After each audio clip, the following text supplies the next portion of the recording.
Yo, what's up mga tol? Nagkaroon tayo ng opportunity at naimbitahan tayo ng Honda Big Bikes dito sa Parañaque.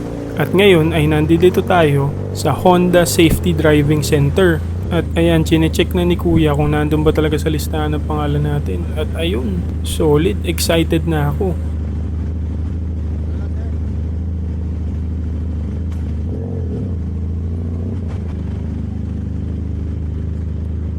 Dito nga pala sa Honda Safety Driving Center ay masusubukan natin ang iba't ibang klaseng big bikes ng Honda. Grabe, sobrang excited na ako. Tingnan nyo naman yan mga tol, oh. Parang racetrack yung facility nila dito.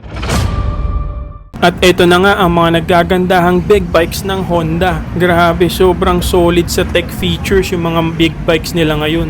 At nandito din yung isa sa mga dream bikes ko mga tol. At sobrang happy ko dahil dito ay masusubukan ko siya. At meron na akong bago rin na dagdag sa listahan ng mga dream bikes ko from Honda. Grabe, sobrang solid at honored ako na masubukan silang lahat.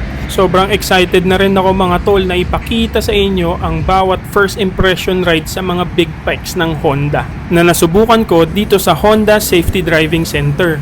Kaya tutok lang kayo mga tol at abangan nyo ang first impression ride at quick review natin sa mga big bikes dito ng Honda. Maraming salamat mga tol. Kita-kits sa next one.